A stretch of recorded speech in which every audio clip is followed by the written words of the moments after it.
V Izraelu je izbruhnil vihar po izjavah vodje Šabaka ta teden, grožnja, ki je bila izrečena vsem izraelskim javnim uslužbencem in dolga roka ameriških idej v izraelskem političnem življenju. O vsem tem bomo danes razpravljali. Sem Ilana Mizelj-Diamant in to je Temeljni zakon.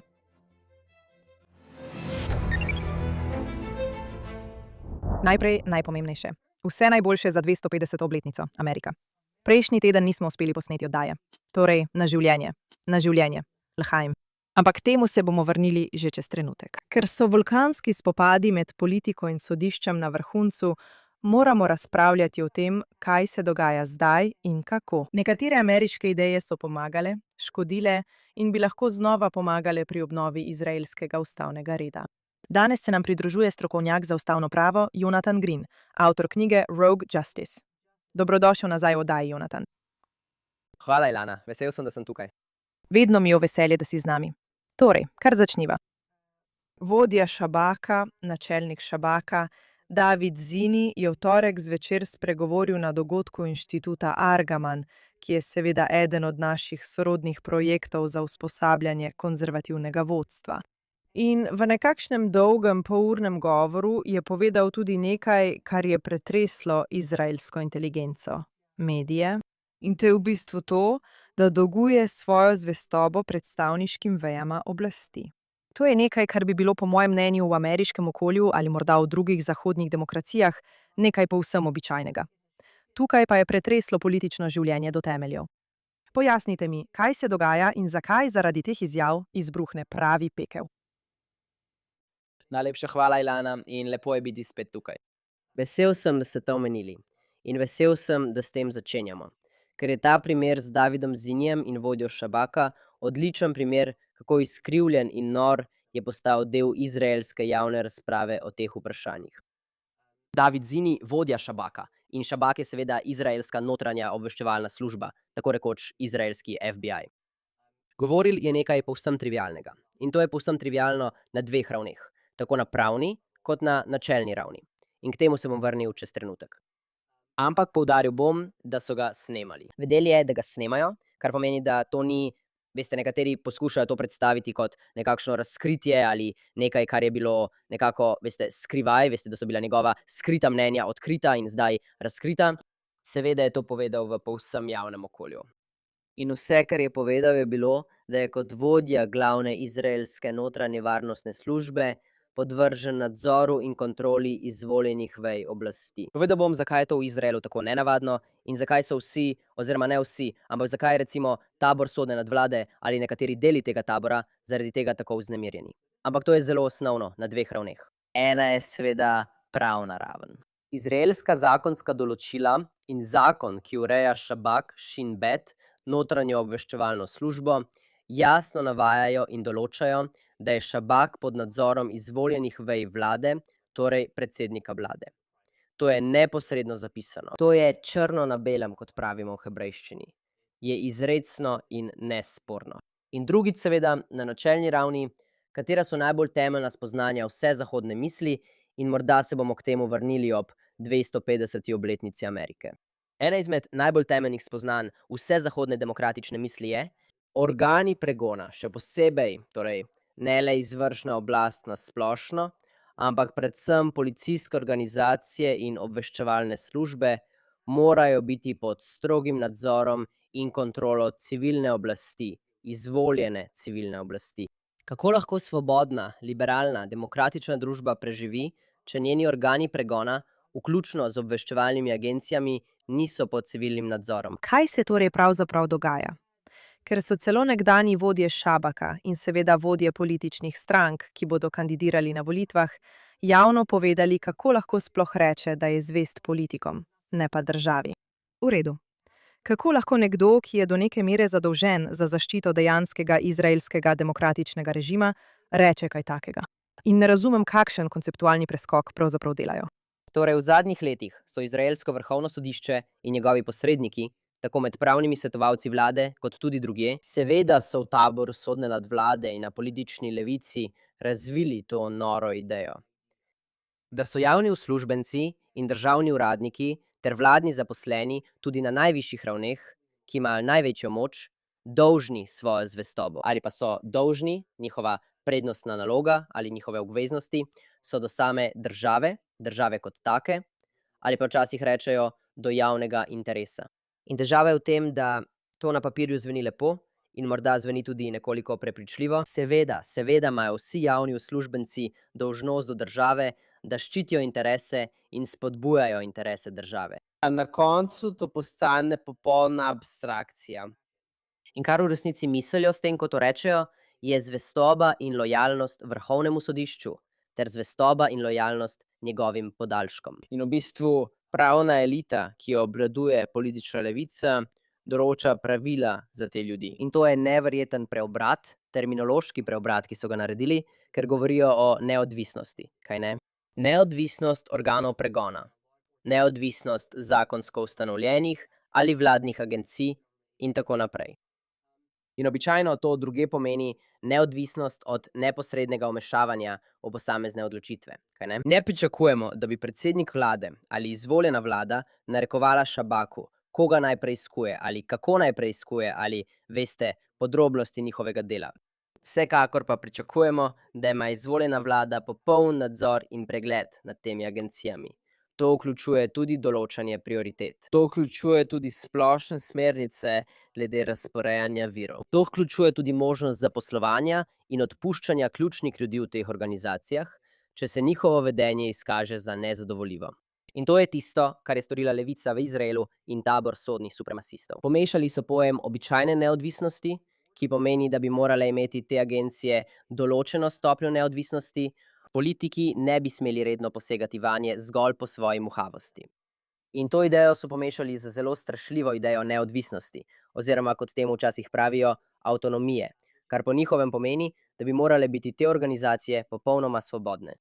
Te organizacije bi morale biti popolnoma svobodne, brez kakršnega koli nadzora, kontrole ali pregleda strani politično izvoljenih organizacij in institucij. In to je anatema za zahodno politično liberalno miselnost. In preprosto povedalo, vsak zahodni politični demokrat bi moral ob tem začutiti mravljince po hrbtenici. Ko domača obveščevalna služba ali organ pregona izjavi, da želi avtonomijo in neodvisnost od političnih in izvoljenih institucij. Neverjetno tukaj je, če povzamem, da je David Zini, vodja Šabaka, izrekel stvari, ki so izjemno samoumevne, tako glede izraelske zakonske ureditve, kot tudi glede temeljnih načel in osnovnih principov demokratične vlade. In vendar je izbruh oziroma odzivi številnih predstavnikov izraelskega pravnega establishmenta na politični levici preprosto odražajo, kako daleč so te organizacije in ti ljudje zašli od osnovnih načel demokracije. In kako šibka je njihova zavezanost izraelski zakonodaji. Torej bom dodala še eno poleno na ogenj, preden poskusimo to povezati z osnovnimi načeli in idejami, ter razmisliti o poti naprej. In sicer, da je bila ta teden sprejeta tudi zelo zanimiva odločitev. To je ena v dolgi vrsti odločitev v primeru, ki se nanaša na drugi organ za radiodifuzijo, kar je nekoliko zapleteno. Ne želim se zdaj preveč poglabljati v vse podrobnosti. Morda lahko omenite nekaj glavnih točk, vendar je sam primer precej tehničen. Zato me je presenetilo, ko sem to videla. Tudi na, recimo, The Times of Israel, še eni veliki novičarski spletni strani, je bil velik naslov takoj pod, veste, Iranom in Turčijo. V zvezi z možnostjo, to je bilo iz te odločitve, odvzema nekakšne poklicne imunitete ali zaščite pred civilnimi tožbami javnim uslužbencem, ki se ne držijo sodnih odločb, kaj ne? In v Izraelu že nekaj časa vre polemika o tem, komu, in to je povsem javno, kar pomeni, da sploh ni vprašanje. Veste, ljudje radi uporabljajo izraz globoka država, na katerega sem izjemno alergična. Ampak recimo, veste, globoka država proti izvoljeni oblasti ali nekaj takega. To je zelo odprta razprava v Izraelu, v javni sferi, kjer ljudje razpravljajo in tehtajo vprašanje, komu je birokratski aparat pravzaprav zvest. In kot da bi ta teden sodišče stopilo v spredje in reklo, no veste, zvestoba pripada nam, mi predstavljamo vladavino prava. In to je povzročilo svoje naslove v medijih. Kot sem rekla, je bilo o tem v angleščini poročano precej nekritično. V hebrejskih razpravah so ljudje na obeh straneh tega vprašanja. Morda nam lahko o tem poveste kaj več. Seveda, In mislim, Milana, da sta ti dve vprašanji neposredno povezani, ker je ena od stvari, ki smo jih videli, oziroma ena od teh nekako temeljni elementi sodne nadvlade v Izraelu in spona vrhovnega sodišča v Izraelu, so ustrahovanje in prisiljevanje k uklonitvi izvoljenih predstavnikov, še posebej na desnici, ali tistih, ki so pripravljeni izzvati sodišča. Ali pa ustrahovanje in prisiljevanje k uklonitvi vladnih uradnikov po celotni javni upravi in v izvršni oblasti. In to smo videli na različne načine. Eden od načinov, kako smo to videli, je prek organov pregona in kazensko-pravnega sistema. In nam ni treba iti v podrobnosti, ampak to je neposredno povezano s tem, kar je govoril David Zini in s polemiko okoli njega. In to prihaja iz dveh smeri, kaj ne? Ena je ta, da smo imeli prejšnje vodje Šabaka, vključno z osramočenim Dojnanom Ba, ki je bil, veste, vodja Šabaka pred in med 7. oktobrom. Ampak imamo vodje Šabaka, ki so ciljali, preiskovali in infiltrirali različne vladne ministre, kaj ne? Vključno z ministrom Ben Gvirjem in drugimi. Tako ste imeli nekakšen poskus uporabe Šabaka kot orožja, Šabaka, proti izvoljenim predstavnikom in višjim vladnim uradnikom. In hkrati je to nekako druga stran iz tega kovanca. Lepo zaslugi Davida Zinija.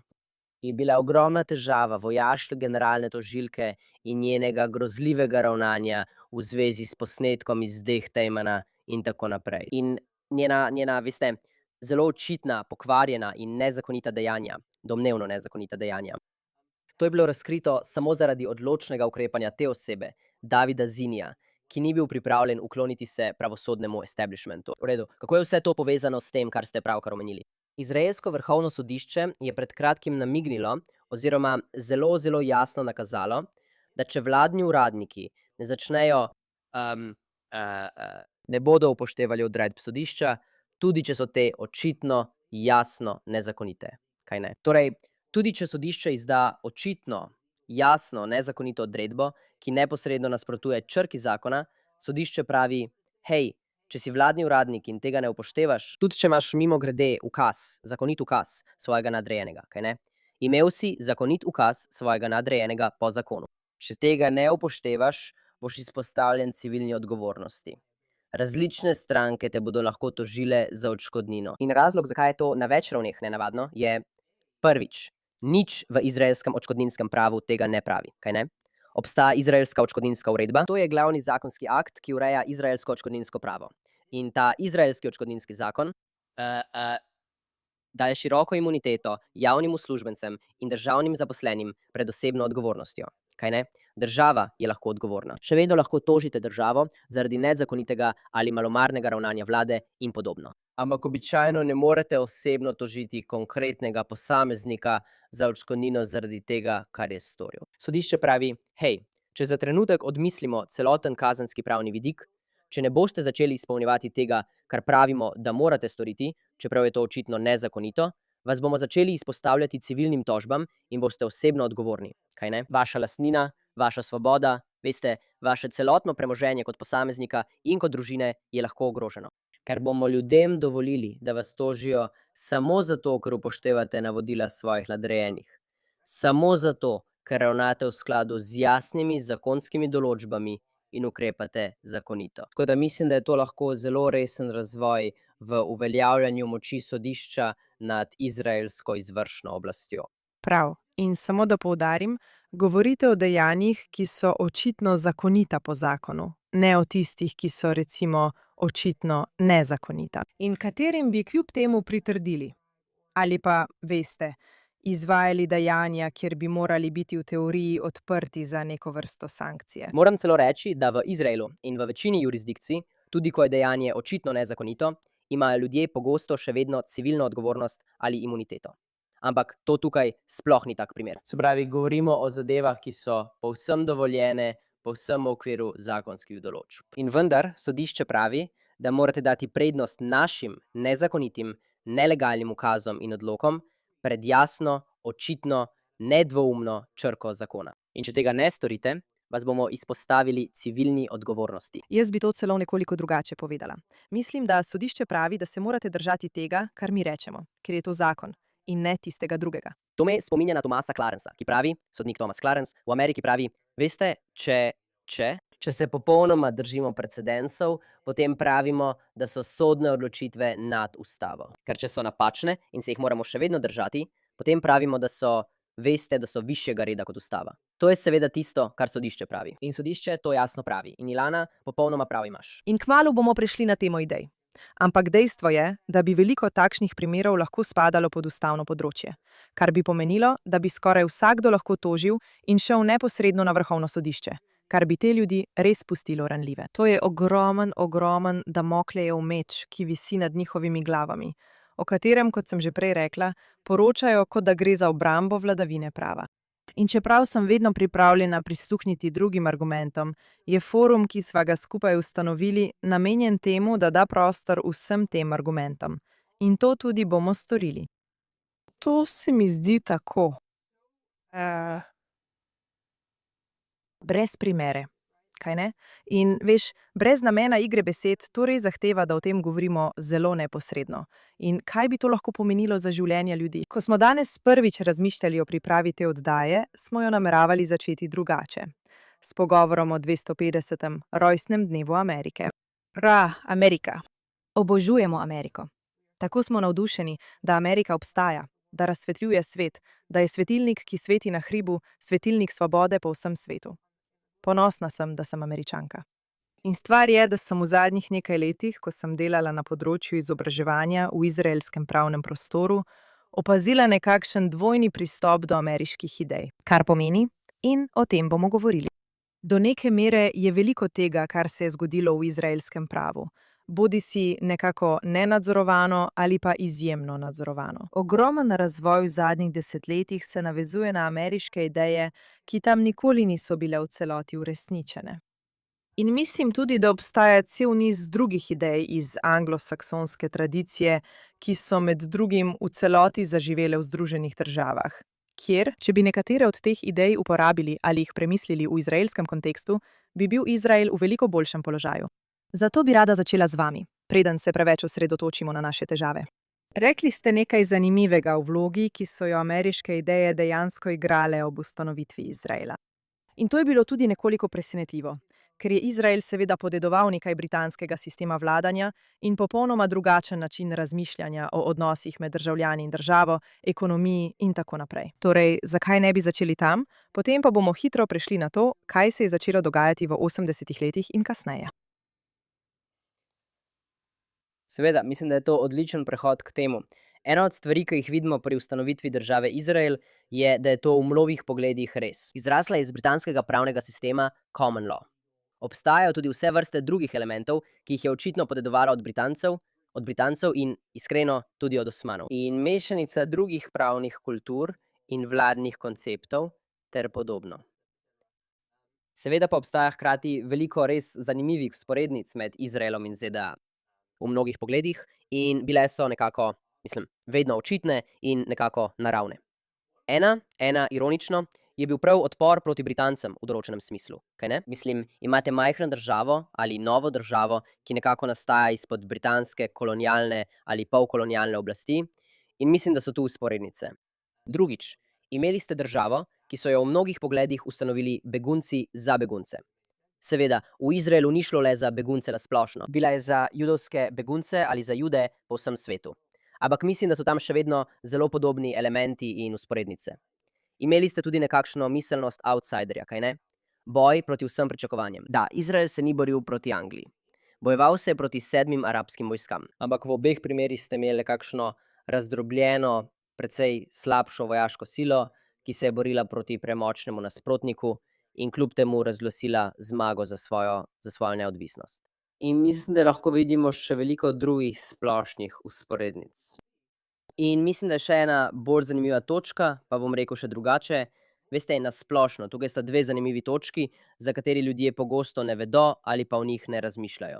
Ena je ta, da je imel Izrael seveda deklaracijo o neodvisnosti, kar ni samoumevno, saj je to dejanje navdihnila Združene države Amerike. Anglija seveda nikoli ni imela česa takega. Samo dejanje, da nek narod kot skupnost razglasi svojo željo po neodvisnosti, razglasi svojo in s tem dejanjem postane neodvisna država.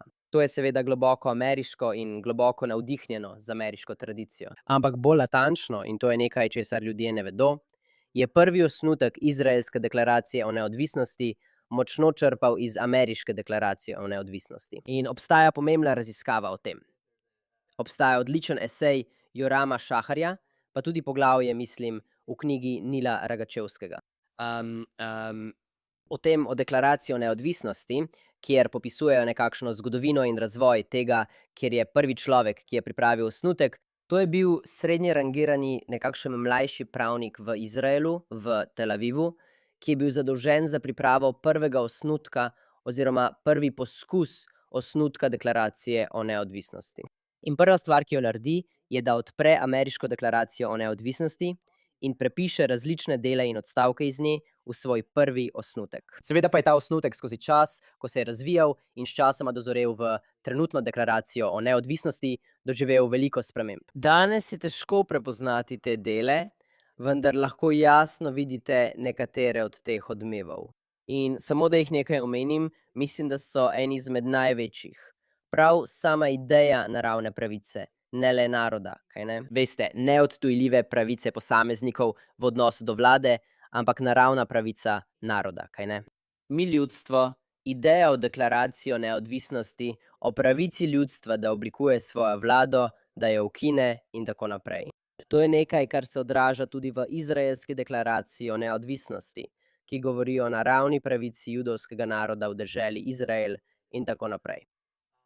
Obstajajo tudi drugi elementi, vendar mislim, da je to nekaj res zanimivega, česar ljudje niso zavedajo. Imate te osnovne temeljne elemente, ki so zelo neposredno prešli iz ameriške deklaracije o neodvisnosti v izraelsko deklaracijo o neodvisnosti. In mislim, da ni dvoma, in zgodovinski zapisi to potrjujejo, da so Izraelci leta 1948 videli veliko vzporednic. In v veliki meri so se videli do neke mere kot dediči te tradicije države, ki razglaša svojo neodvisnost in postaja samostojna država. Mislim, da jih je deklaracija o neodvisnosti ZDA vsekakor navdihnila. Kar je seveda sama po sebi prav tako navdihnjena. Benajot, kot rečemo v hebrejščini, med drugim tudi z judovskimi idejami. Tako da je to lepa zgodovinska simbioza. V redu, torej to je, veste, pomembno, dramatično in zanimivo za razumevanje tega. Tudi ustanovitelji Izraela, med katerimi jih je bilo veliko, ki so imeli določeno naklonjenost ali veliko naklonjenost do takratne SZ. In ki so jo imeli. Rekli so, da so bili pravniki. Običajno so imeli izobrazbo bodisi v britanskem sistemu ali v drugih evropskih kontinentalnih sistemih. So gledali na Ameriko kot na vir vrednot in pravičnosti, ki so jih želeli prenesti tudi v judovsko državo. In zdaj bi rada govorila o drugih idejah, ki so našle svojo pot v izraelsko intelektualno okolje. Še posebej na področju prava in govorila o tem, kako so deloma odgovorne za zmedo, v kateri smo se znašli danes. Torej, predajam vam to nalogo. Kar začnite. Seveda, no, očitno je to velika tema in veliko stvari za razčleniti, ampak se bomo dotaknili na kratko. Zelo jasno je, da je del zmede, v kateri smo danes. Kar zadeva sodno nadvlado, kar zadeva moč, ki si jo je izraelsko vrhovno sodišče prisvojilo zase, in podporo temu strani izraelske politične levice. To je v veliki meri produkt ameriške ustavne jurisprudence iz 60. in 70. let ter tudi kasneje. In to je zelo neposredna povezava. Ljudje se tega pogosto niti ne zavedajo povsem. Ampak najprej je treba povedati, da je splošno priznano in sprejeto, da je izraelski pravni sistem močno pod vplivom ameriškega pravnega sistema. Večina izraelskih profesorjev prava gre in pridobi doktorat prav tam, svoj doktorat, na univerzah Ivy League v Združenih državah, kar je samo po sebi nenavadno. Izraelski akademiki nasplošno radi objavljajo v ameriških revijah in podobno. Bolj natančno pa izraelski sodniki in seveda med njimi na prvem mestu Aharon Barak, prav tako Jicak Zemil in še nekateri drugi izraelski sodniki.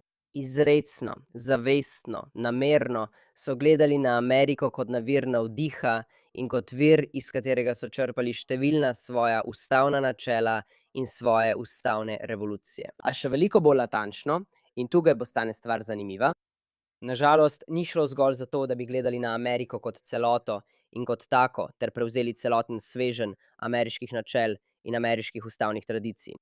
Vključno, o nekaterih lahko govorimo, ampak vključno z izogibanjem popolni koncentraciji moči ali vključno z ljudsko suverenostjo, omejeno oblastjo in drugimi mehanizmi ter elementi.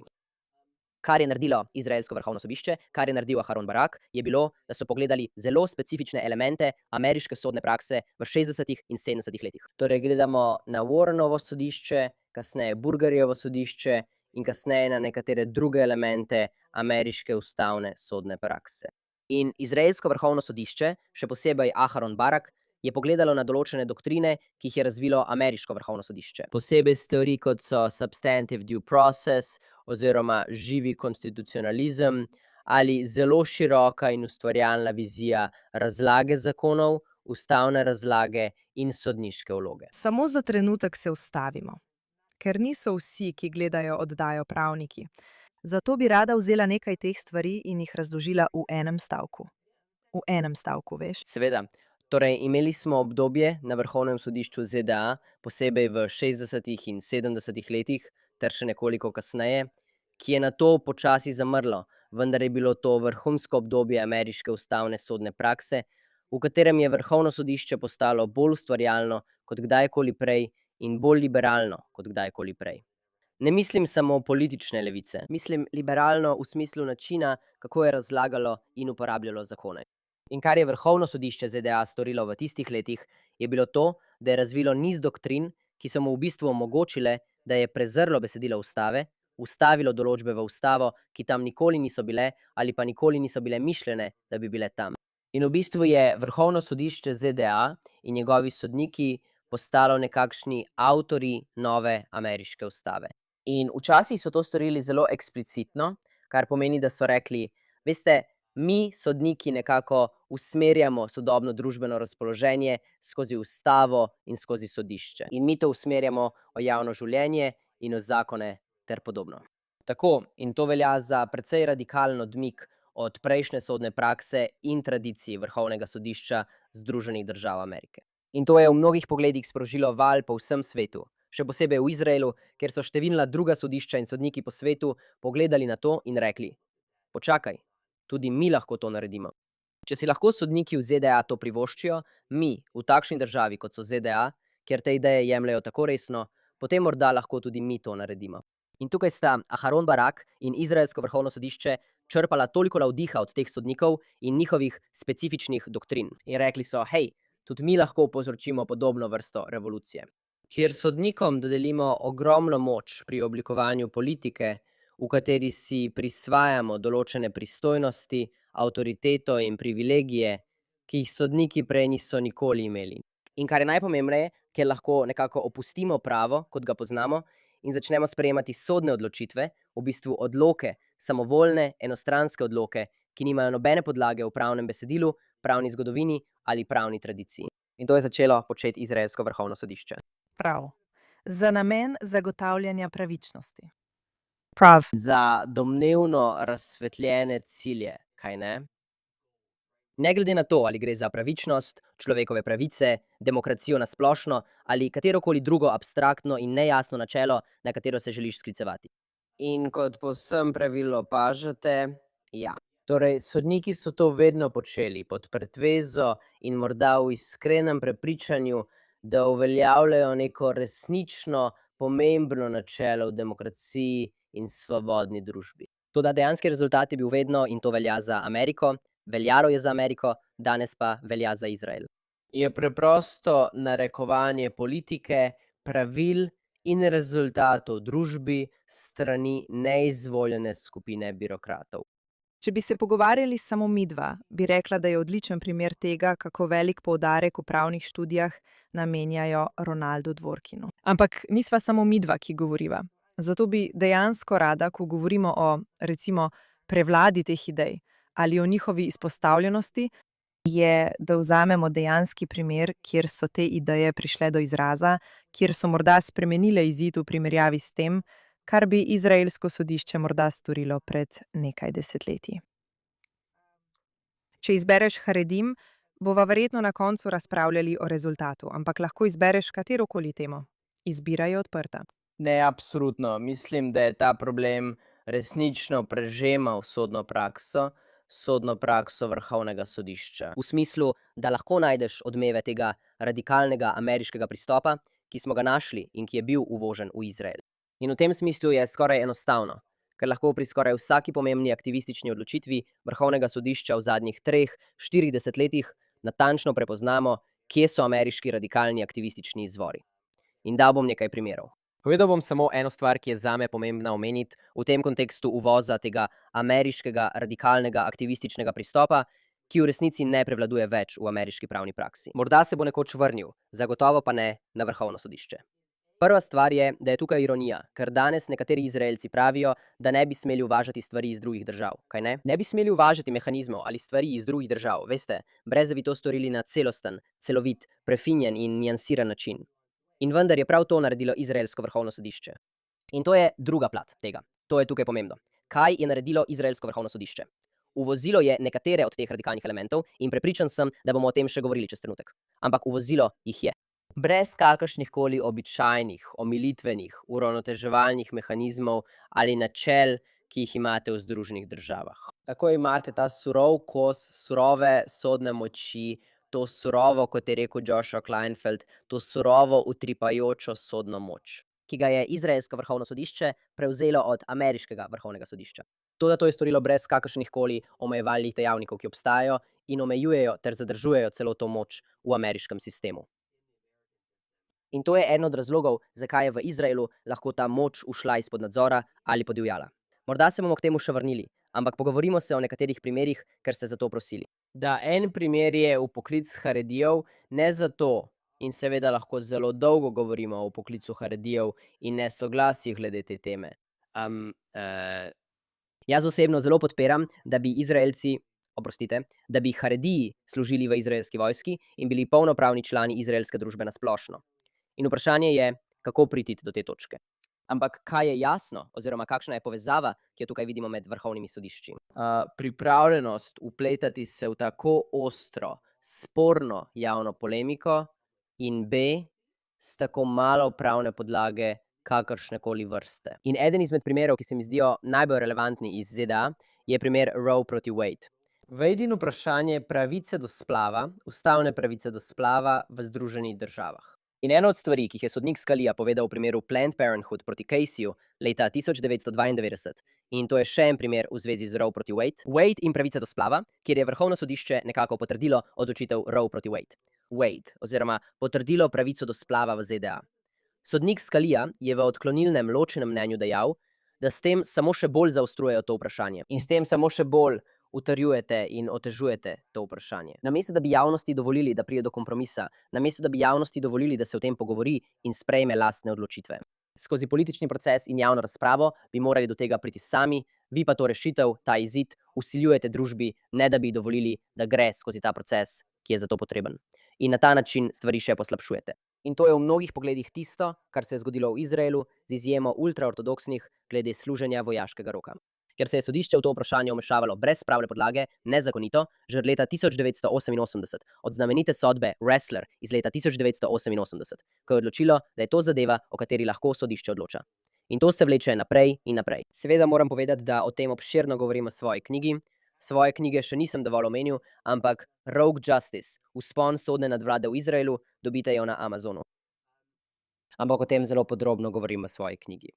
Imamo pa situacijo, kjer se sodišče nenehno vmešava v vprašanje ultraortodoksnega naborništva, eno najbolj spornih in ostro razpravljenih tem v izraelskem javnem življenju. Ampak druga stvar, ki jo bom povedal o tem, ni samo to, da gre za javno kontroverznost, ki jo sodišče še dodatno zaostruje, gre za brezpravnost, kaj ne? V primeru Roe proti Wade in pri ameriški domnevni pravici do splava, zato očitno ni nobene ustavnopravne podlage. Nikoli ni bilo podlage za trditev, da obstaja ustavna pravica do splava. Lahko imate mnenja o tem, ali je to dobro ali slabo. O tem lahko imate mnenja na ravni javne politike, na moralni ravni, na liberalni ravni in vsi imajo različna mnenja. To je v redu. Ampak trditev, da ameriška ustava podeljuje ustavno pravico do splava, je bila vedno izjemno šibek pravni argument. O tem nam zdaj ni treba razpravljati. Na enak način je bila v Izraelu ideja, da ima vlada pravno obveznost vpoklicati ultraortodoksne moške. Torej, da jim ne podelite izjeme, vedno absurdna. In na kratko, ne bo se spuščal v to, ampak sodišče v bistvu pravi, da ima tako imenovana izraelska ustava, ki sploh ni ustava, o tem zdaj ne bomo, ampak tako imenovana izraelska ustava vsebuje pravico do enakosti. In zato pravica do enakosti vlado sili, da jim ne podeli izjeme. Zdaj, problem je seveda v tem, da v zakonih, za katere sodišče trdi, da so izraelska ustava, pravica do enakosti sploh ne obstaja. Nikjer ni zapisana. In to ni naključje. Pravica do enakosti je bila v tem temeljnem zakonu iz leta 1992, temeljnem zakonu o človekovi svobodi in dostojanstvu, namerno izključena. Bila je vključena v prejšnjih osnutkih, a je bila iz tega zakona odstranjena kot ključni kompromis, ki je omogočil sprejetje tega zakona. In lahko bi še veliko povedali o tem. To je le na kratko, vendar razumite, kako absurdno je to kot pravni argument, ko sodišče pravi, da priznava neizrecno pravico do enakosti, čeprav je bila ta pravica namerno odstranjena iz zakona. In na podlagi te neizrecne pravice do enakosti, ki je bila namerno odstranjena iz zakona, bomo zdaj razveljavili željo vlade, da oprosti ultraortodoksne moške vojaške službe. To je en primer. Lahko pa navedem še več primerov. Povedala sem ti, da če to izbereš, bova verjetno malo razpravljali. In veš, strinjam se z vsem, kar si povedala o tem, kako se je sodišče lotilo te zadeve. Na kakšni podlagi ali brez podlage se je lotilo te zadeve in kakšno utemeljitev ali pomanjkanje utemeljitve je uporabilo. V bistvu se strinjava. Kar mi ni všeč pri uporabi tega kot primera, je to, da je to eden izmed mnogih primerov, kjer sodišče naredi nekaj, kar je priljubljeno. In se tudi tako zdi. Mislim, da je spet tako. Prav tako verjamem, da ultraortodoksni Judje ne bi smeli biti upoklicani. Prav in da je v družbi prišlo do resnega neravnovesja zaradi nesorazmerne službe nekaterih sektorjev in nesorazmernega ali pomankanja službe drugih. Prav. Torej, kar sodišče v bistvu počne, je, da posega na področje, kjer ljudje želijo videti, da se nekaj zgodi, kjer so čakali, da se nekaj zgodi. Rekla bi, da morda že desetletja, zagotovo pa v zadnjih nekaj letih. Mislim, da se ne motiš. V trenutku, ko se zdi, da politika ni sposobna rešiti problema, še posebej zato, ker bi morala vsaka desničarska koalicija v nasprotju z enotno vlado sodelovati z ultraortodoksnimi Judi. In ko to vprašanje uporabimo za razpravo o problemu rasti sodne moči, ki ni vezana na zakon, ustavo ali ljudski mandat, na koncu se zgodi, kar se zgodi, kar na koncu imaš. Je pravzaprav verjetno precejšnja, nekakšna stopnja priljubljenosti oziroma odobravanja za to določeno dejanje. Brez razumevanja, kako to po eni strani spodkopava demokracijo. In po drugi strani imate pogosto to, v bistvu desnico, ki se oglasi in reče, no, razlog, da tega problema nismo rešili skozi demokratični proces, je, ker se sodišče nenehno vmešava. Če se sodišče ne bi vmešavalo, bi seveda to lahko rešili na pravi način. In celo pri prvotnih poskusih vlade, Kneseta, ki je sprejemal zakone, ki naj bi povečali nabor, tega nikoli niso zares naredili na kakršenkoli bistven način. Prešel bom na druge primere, ampak mislim, da se ne motite. In mislim, da bom o tem povedal le nekaj omejenega, saj gre očitno za veliko širši pogovor. Ampak mislim, da imate prav v tem smislu, da je to tako. Ena od kritik proti takšni sodni intervenciji je, da politikom daje izgovor in jih oprošča odgovornosti za njihovo lastno malomarnost, njihovo nesposobnost reševanja pomembnih problemov in ponujanja rešitev. To politikom samo daje možnost, da rečejo, da je za vse krivo sodišče. Ali pa, če sodišče ne bi posredovalo, bi mi naredili veliko več. Bi bilo. Zato mislim, da je to eden izmed mnogih argumentov proti takšni sodni intervenciji, ker jim ne pravim, da politike oprosti, ampak jim daje priložnost, da se pretvarjajo ali trdijo, da so oproščeni odgovornosti za te zadeve. Drugič, če se omejim samo na razumevanje vzporednic z ZDA in na način, kako si je Izrael močno izposodil, izraelsko vrhovno sodišče si je močno izposodilo od ZDA, bi rekel, da je to ena izmed stvari, ki so jih ZDA naredile zelo podobno kot izraelsko vrhovno sodišče. Torej, da izražajo pristno javno razpoloženje glede tega vprašanja. In to počnemo zato, ker politični proces in politične institucije niso sposobni verodostojno odražati pristno stališče javnosti o tem vprašanju, med drugim. Zdaj bi se lahko spustili v daljši pogovor o tem, ali to ima smisel, ampak mislim, da je to vedno bil eden od argumentov, ki so jih sodišča vedno navajala v tem kontekstu. še posebej ameriško sodišče, od katerega si je izraelsko sodišče to izposodilo in zelo odločno prevzelo. In drugič, mislim, da je to na koncu zelo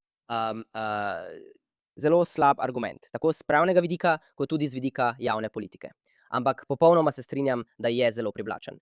In na mnoge načine je prepričljiv. In to je eden od razlogov, zakaj si sodišče to lahko privošči. Ker izbirajo vprašanja, ki imajo določeno osnovo v široki javni podpori. Ampak dovolite mi, da vam dam dva primera, za katera mislim, da bolje ponazarjata točko, ki jo poskušamo izpostaviti. Eden je primer Lare El Kasim, kjer, bom rekel tako, naši gledalci morda poznajo primer, morda ne, ampak bom to zelo hitro povedal. Izrael je imel zakonsko določbo, ki je bila sprejeta razmeroma nedavno v tistem času. In ta zakon je določal, da aktivisti BDS, torej ljudje, ki so zagovarjali gibanje za bojkot, dezinvestiranje in sankcije proti Izraelu, ne bi dobili vstopnih vizumov za Izrael, kaj ne, kot turisti ali karkoli že. Preprosto ne bi dobili vstopnih vizumov za Izrael. No, ena takšna aktivistka, Lara El Kasim, je poskušala vstopiti v Izrael. In na letališču so ji zavrnili vstop. Prav iz tega razloga je bila očitna, neprikrita aktivistka BDS, tako v preteklosti, kot verjetno tudi v sedanjosti. In da ne bi preveč zašel v podrobnosti, o tem ponovno govorim v knjigi Rogue Justice: The Rise of Judicial Supremacy. Dobite jo na Amazonu. Ja, Dobite jo na Amazonu, veste, kje je. Izvolite. Torej, izraelsko vrhovno sodišče na koncu, in to je seveda izpodbijala na sodišču Lara El Kasim, izraelsko vrhovno sodišče prisili vlado, da jo spusti noter. Prisili vlado, da jo spusti noter. Aktivistka BDS, ki očitno ni imela v mislih najboljših interesov Izraela, ki očitno ni imela nobene pravne pravice, kar pomeni, da to ni izraelska državljanka v nobenem smislu. To je nekdo, ki nima nobene zakonske pravice vstopiti v Izrael. In izraelsko vrhovno sodišče je naredilo dve stvari, ki sta po mojem mnenju obe pomembni tudi za ameriško razpravo. Prvič, grobo so posegli v izvršno diskrecijo, kar pomeni, da je zakon jasno podelil ministru za notranje zadeve in izvoljeni izvršni vladi pravico in diskrecijo, da o tem odločata. In po zakonu je na njih, da izberejo, kdaj podelijo izjemo ali komu dovolijo tovrstne vize. In sodišče je to preprosto popolnoma nadomestilo in se postavilo v vlogo izraelske izvršne vlade. To je nekaj, kar je vrhovno sodišče ZDA prav tako storilo, čeprav pod različnimi doktrinami. In drugič, na ravni razlage zakonov, je vrhovno sodišče preprosto razlagalo ustrezni zakon na način, ki ni imel nobene zveze z njegovim besedilom, njegovim namenom. Namesto tega se je vrhovno sodišče odločilo, da bo temu zakonu dalo vse mogoče pomene in namene, ki jih v njem ni, ki jih nikoli ni bilo in za katere nikoli ni bil namenjen. In to je neposredno prevzeto iz nekaterih bolj radikalnih pogledov, ki jih najdemo v ameriški pravni znanosti in ameriških akademskih krogih. Te povezave lahko zelo dobro vidite. In to je primer, kjer je izraelsko javno mnenje jasno na strani tega, da BDS aktivistov ne spustijo v Izrael, kaj ne? In v tem smislu je izraelska vlada, zelo zvesto sledila temu, kako izraelska javnost običajno gleda na takšne stvari. In to je način, na katerega je vrhovno sodišče sprejemalo odločitve popolnoma brez zakonite podlage, brez kakršnekoli pravne osnove, ki so narekovale politiko zgolj zato, ker je sodišču ta politika bolj ustrezala. In to kljub jasni javni podpori vladnim ukrepom. Torej, Lara El Kasim je en primer. In lahko bi navedel še en primer glede talcev in sovražnih borcev, ampak povej mi, Ilana, če želiš, da za trenutek naredim premor. mislim, da moramo narediti premor. In kmalu bomo morali preiti tudi na naše zadnje vprašanje. Torej, če lahko to naredimo v približno 1 minuti, čeprav dvomim, da lahko, ampak če lahko, bi to rada slišala. In navedli bomo zelo, zelo kratek primer, saj jih je res veliko. Zato bi morali prebrati mojo knjigo. Obstaja toliko primerov, ampak je en zakon, kjer je Kneset sprejel zakon, ki dovoljuje vladi orodja oziroma eno specifično orodje za reševanje talcev, ki jih zajamejo naši sovražniki, teroristične organizacije ali kdorkoli že. In to orodje je bilo, da je izraelska vlada lahko zadrževala nezakonite sovražne borce, kaj ne? Lahko smo zajeli in pridržali ljudi iz Hezbolaha, Hamasa, drugih organizacij in jih uporabili kot pogajalske adute. Lahko jih uporabimo kot del naših prizadevanj za vrnitev talcev. In to je bilo sredi 2000-ih, prav? Ozadje je bil Roni Arad, kasneje seveda Gilad Shalit in drugi. In Kneset je to storil. Spet ne bom šel v podrobnosti. Kneset je to storil zaradi več odločitev vrhovnega sodišča, ki so že omejile sposobnost vlade, da to stori spet nekako nezakonito in brez prave pravne podlage. Toda potem, ko je Kneset sprejel ta zakon, ki je vladi dovolil, da zadrži, pridrži in zajame te sovražne borce kot povajalske adute, da bi dobili talce nazaj, izraelsko vrhovno sodišče je uporabilo ustvarjalno razlago zakona, da je ta zakon v bistvu izpraznilo vsakega pomena. In v bistvu popolnoma prezreti jasno željo Kneseta, da vladi podeli orodja za to. In to je neposredno pomembno za nas. In seveda za danes, kdo ve, kaj bi bilo danes drugače. Če bi bil Izrael bolje opremljen za splošno reševanje talcev, ali če bi bile situacije s talci, prav jemanje talcev, manj dobičkonosno in manj privlačno za teroristične organizacije. Pred 7. oktobrom, ker je vlada lahko uporabila to orodje, ki ga je podelil Kneset, sodišče je to razveljavilo brez pravne podlage. Oziroma ne razveljavilo, oprostite. Sodišče je temu v bistvu odvzelo pomen brez pravne podlage. Naredilo je zakon mrtvo črko na papirju in vladi odvzelo to orodje. In to je še en primer, mislim, ki jasno kaže tako povezavo z ameriškim aktivističnim sodstvom iz prejšnjih let, kot tudi to, kako močno gre to proti jasnemu, intuitivnemu občutku javnosti. No, zaključimo na bolj pozitivni noti. Govorili smo o pozitivni vlogi, ki so jo ameriške ideje in določena podobnost z ameriško zgodbo dejansko imele ob ustanovitvi Izraela. Govorili smo o precej radikalnih pravnih filozofijah, ki so izšle ali pa se izvajajo v ameriški pravni praksi in so bile prenesene v Izrael. In na to, brez tistih strukturnih omejitev, ki obstajajo v Združenih državah, ustvarile še močnejšo pravno nadstrukturo. S takšnimi odločitvami, kot ste jih pravkar omenili, zdaj pa bi rada razumela, katere so tiste pozitivne ameriške ideje, ki morda tukaj še niso postale del glavnega toka, pa bi bile po vašem mnenju dobrodošel dodatek, ko Izrael, kot rada rečem, zaključuje svojo prvo ustanovitev. Ko se bomo končno usedli in imeli, upam, veste, končno razpravo o tem, kako priti do soglasne rešitve. Pravila, ki se jih vsi želimo držati, tudi v prihodnje, pa naj bo to v obliki pisane ustave ali kakšnega drugega mehanizma. Katere ideje morajo biti tukaj, pa jih trenutno ni? Upam, da imamo vsaj še 3 ure, da se o tem pogovorimo. No, odvisno je, kolikokrat se še vrnete v podcast. Prav. No, da bom povabljen še kdaj v podcast, bom svoj odgovor nekoliko skrajšal. Seveda je veliko stvari, ampak dotaknimo se le nekaterih. In povedal bom 2 manjši in nato 2 nekoliko večji stvari.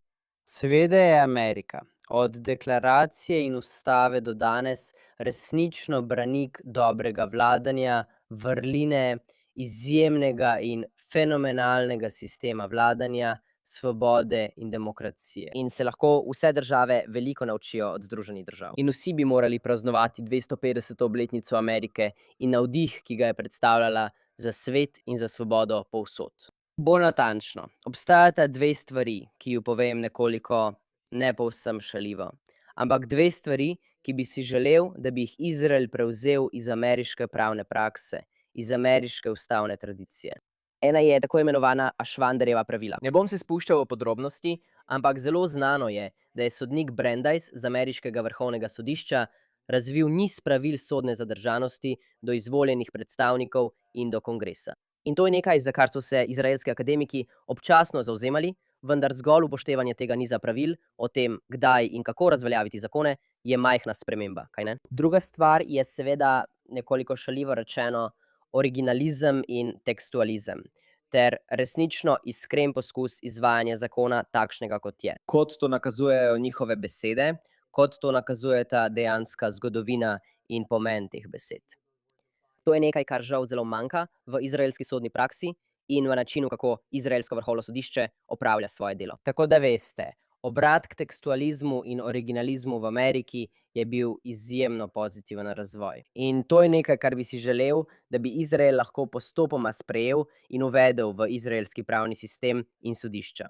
Ampak to ni tisto, kar mislite. Torej, povedal bom 2 stvari, ki sta po mojem mnenju širši in pomembni, da jih Izrael sprejme in se navdihne po ameriškem modelu. Samo preden to naredite, moram reči, da sem pravkar imela vizijo in se ne spomnim, iz katere komične skeče je bila, kjer 2 človeka razlagata, kako blizu sta si. In eden od njiju reče, ja, dokončava, in drugi reče, kot, dokončava drug drugemu. In drugi reče, sendviče. Pomagal ti bom, to je Ledeno kraljestvo. To je pesem iz filma Ledeno kraljestvo. Ne, ukradli so mi to. Ampak ja, dokončaj moj sendvič. Zdaj bom dokončal tvoj sendvič. In to ne bi bilo prvič. Prvo je to, veš, sam koncept, da vlada pride šele za ljudmi, kar pomeni, da so najprej ljudje in potem vlada ter pravice ljudi. Tako kot posameznikov, kot tudi kot kolektivne skupine in šele na to vlada. In to je seveda temeljna ideja vlade Združenih držav Amerike, deklaracije o neodvisnosti Združenih držav Amerike in tako naprej, ki pravi, da je vlada služabnik ljudstva, ne pa gospodar ljudstva. In to je nekaj tako globoko temeljnega, kar tako zelo manjka v širši izraelski razpravi, v osnovnem razumevanju, zakaj sploh obstaja vlada. Kaj naj bi počela, kako naj bi nam služila, kako jo je treba omejevati, kako jo je treba gledati s sumničavostjo in kako jo je treba omejiti. In to so stvari, ki so izjemno omejene v osnovnih načelih izraelskega razmišljanja. To velja tako za desnico kot za levico. Mislim, da je desnica v Izraelu glede tega nekoliko boljša kot levica. Vendar ne mislim, da bi bila ta težava ali ta manko pripisan kateremukoli določenemu političnemu taboru ali strani. In dodal bom, da gre za nekoliko ločeno vprašanje, vendar je očitno globoko povezano. Ampak to je bolj specifično. Vendar mislim, da je nekaj še pomembnejšega, kar mora Izrael bolj nujno razumeti. In to je globoko nezaupanje do organov pregona posebej in do državne moči. Veste, državne. Uporabe svoje nasilnih pooblastil, kaj ne? Organi pregona, policija, obveščevalne službe in tako naprej. Ameriška tradicija izhaja iz pogleda na omejeno vlado na splošno, vendar tudi veliko bolj specifično iz izkušenj v britanski tradiciji in drugod. Ameriška tradicija ima globoko zakoreninjeno idejo o sumničavosti do organov pregona in policije ter do policijskih pooblastil vlade, do izvajanja nasilnih pooblastil vlade proti državljanom in proti ljudem. In to je nekaj, kar se, veste, vedno pravim, da se potrjuje, veste, v Ameriki, ko študirate ustavno pravo, najprej pravzaprav študirate kazenski postopek, kaj ne? 4., 5. in 6. amandma so kazenski postopek. In obratno, če v Ameriki študirate kazenski postopek, najprej pravzaprav študirate ustavno pravo. To v Izraelu ne velja.